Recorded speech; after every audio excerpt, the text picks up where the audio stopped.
जय श्री कृष्णा। राधे राधे। मित्रों, आज मैं बताऊंगी आपको सकट चौथ के विषय में और सकट चौथ के व्रत में क्या खाएं, पूजा की विधि में क्या हो, चंद्रमा को अर्घ कितने बजे दें और चांद कितने बजे निकलेगा। बोलिए गणेश भगवान की जय। सबसे पहले तो आप सुबह उठ के अपने सारे कामों से निवृत्त होकर के व्रत का संकल्प लें। और व्रत का संकल्प लेने के लिए सबसे पहले अपने हाथों में दूर्वा लें और भगवान श्री गणेश जी की प्रतिमा के सामने आप यह संकल्प लें कि हे गणपति देव, मैंने आज आपका सकट चौथ का व्रत रखा हुआ है और मेरी ये व्रत को पूर्ण करें और किसी भी बाधा विघ्न को न आने दें। इस तरीके से आप संकल्प करें और सारा दिन व्रत रखें। हाँ, हमारे यहाँ तो 31 जनवरी को सकट चौथ मनाया जा रहा है और कई जगह 1 फरवरी को भी सकट चौथ मनाया जाएगा। आपके देश में जैसा मनाएं आप उसी तरीके से पूजन विधि करें। फिर पूजा की सामग्री में आपके क्या क्या सामान होगा वो मैं आपको बताती हूँ। पूजा की सामग्री में आप ले लें चंदन, हल्दी, रोली, मोली, चावल, दूर्वा, फूल और सबसे इम्पोर्टेंट बात होती है इसमें जो प्रसाद चढ़ता है वो काले तिल के लड्डू हैं। काले तिल के लड्डू अवश्य रखें। काले तिल का इसमें बहुत ही महत्व है और कई जगह तो लोग क्या करते हैं कि जिन माताएं जो होती हैं कई जगह वो कच्ची तिल, गुड़ और घी को कूट के एक पहाड़ बनाती हैं और इसमें माताएं अपने पुत्र की लंबी आयु के लिए यह व्रत रखती हैं और सुहागन स्त्रियां भी अपने घर में सुख समृद्धि और धन्य धान्य के लिए यह व्रत रखती हैं। यह व्रत करने वाले की हर मनोकामना पूर्ण होती है। सकट चौथ का व्रत करने से हर प्रकार के संकट दूर होते हैं। और फिर शाम के समय पूजा करके गणपति जी की और जब चंद्रदेव निकल आए तो चंद्रदेव को कच्ची गाय के दूध में थोड़े से काले तिल को मिलाएं और चंद्रदेव को अपने बालों की एक लट को निकाल करके चंद्रदेव को अर्घ देना चाहिए। फिर उसके पश्चात आप फलाहार लें। इसमें फलाहार लेना चाहिए, अन्न वर्जित है, अन्न नहीं लेना चाहिए। जैसे आप साबूदाने की खिचड़ी खा सकते हैं, शकरकंदी खा सकते हैं, कुट्टू के आटे की पूड़ी बना सकते हैं और उसके साथ सब्जी आलू की बना सकते हैं, आप मखाने की खीर बना सकते हैं या फल ले सकते हैं या दूध ले करके ये व्रत कर सकते हैं। इसमें अन्न नहीं लेना चाहिए और तभी यह व्रत फलदायी होता है। अब व्रत की कथा हम आपको बताते हैं। व्रत की कथा इस तरीके से है। एक गांव है, एक गांव रहता है। उस गांव में 2 बहनें रहती हैं, सोहगा और दोहगा। सोहगा थोड़ा सा पैसे वाली होती है और दोहगा गरीब होती है। तो सोहगा के यहाँ दोहगा अपना रोज का काम धाम करती है और जो भी उसके यहाँ बचन कुचन होता तो वो उसे ले जाती और अपना गुजर बसर करती थी। इसी तरीके से चल रहा था। जब सकट चौथ, माघ मास की सकट चौथ आई तो सोहगा और दोहगा दोनों बहनों ने व्रत रखा। जब सोहगा के यहाँ दोहगा काम की, अपना पूरा काम निपटाई और उसके यहाँ जो भी फलहार लड्डू जो भी था बनाया और उसका जो भी बचन था, जैसे अपन तिल वगैरह फटकते हैं तो उसका जो फटकन वगैरह होता है वो बेचारी लेकर आई अपने घर और प्रसाद वगैरह बनाया और पूजा पाठ की और थक हार के खा पी के अपना सो गई। अर्धरात्रि में जब उसके द्वार में किसी ने दरवाज़ा खटखटाया तो बोली कौन है? तो गणेश जी बोले मैं हूँ दोहगा, दरवाज़ा खोलो। तो बोलती है महाराज टूटी तो केवड़िया है, दरवाजे में लात मार के अंदर आ जाओ, मैं बहुत थकी हूँ प्रभु। तो भगवान एक लात मारते हैं दरवाजे में और घर के अंदर आ जाते हैं और बोलते हैं दोहगा मुझे बहुत जोर की भूख लगी हुई है। दोहगा बोलती है प्रभु सब तो सामने रखा हुआ है, लेके खा लो, मैं बहुत थकी हूँ। वैसे भी सोहगा के यहाँ पूरा दिन काम कर कर के मैं थक जाती हूँ महाराज, मेरी एक भी हिम्मत नहीं है। तो प्रभु उसके यहाँ जो भी देखते हैं बना रखा रहता है लेते हैं और खा लेते हैं। कहते हैं दोगा लड्डू तो बहुत अच्छे बने हैं।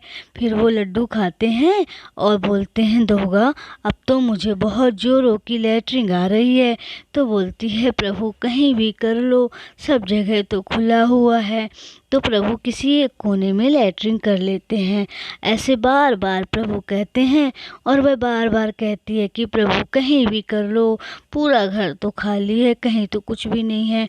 प्रभु को फिर भी लैट्रिन आती है। बोलते हैं प्रभु कि फिर से दोगा मुझे लैट्रिन आ रही। तो बोलती है कि अब तो आप मेरे सर पे कर लो प्रभु, जब पूरा घर भर जाता है लैट्रिन से। तो अब सुबह होती है और सुबह दोगा उठती है तो क्या देखती है, जो टूटी झोपड़ियाँ थी वह सुंदर सोने के महलों में तब्दील हो गई है।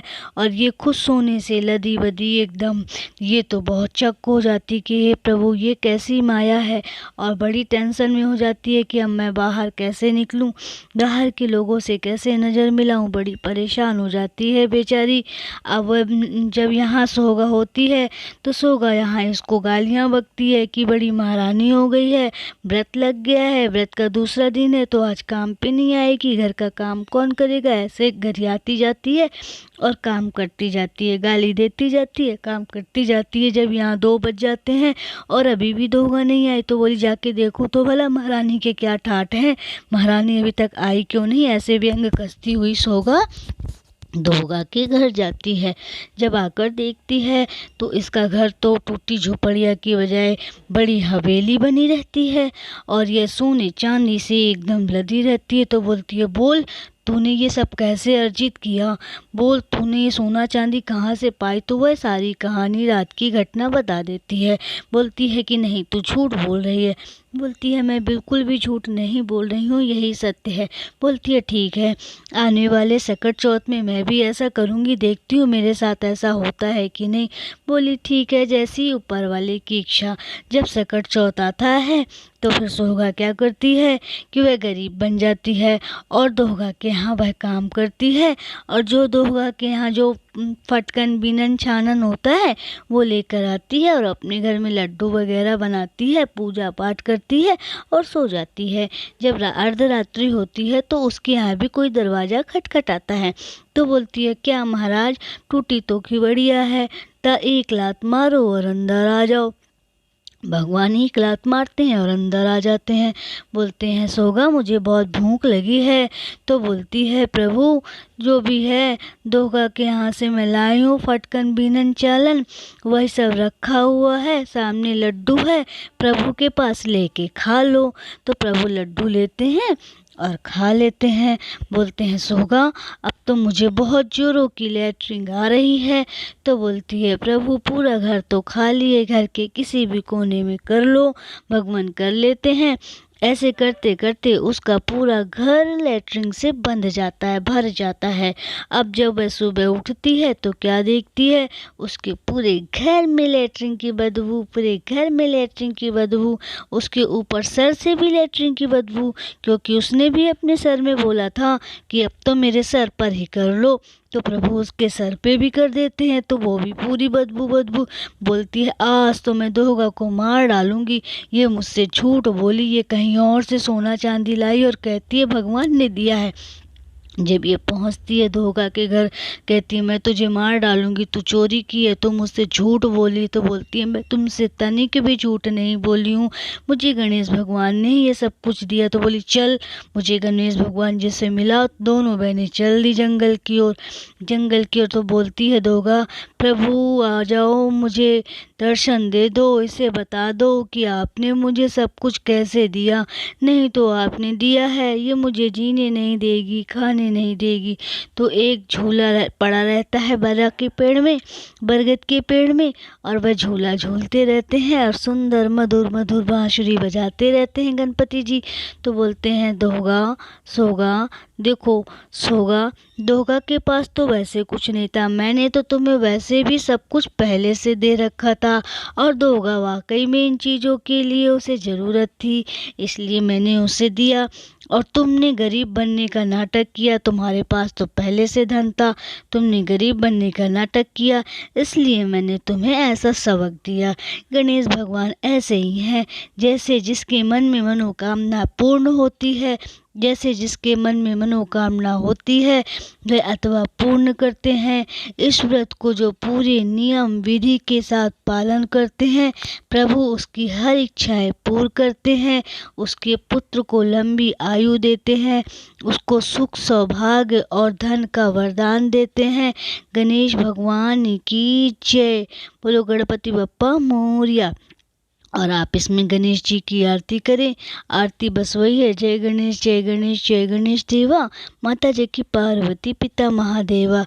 आपको अगर मेरी ये कहानी अच्छी लगी तो प्लीज़ लाइक करें, कमेंट करें, सब्सक्राइब करें। जय जय श्री कृष्णा, राधे राधे। गणपति बप्पा मोरया, मंगल मूर्ति मोरया।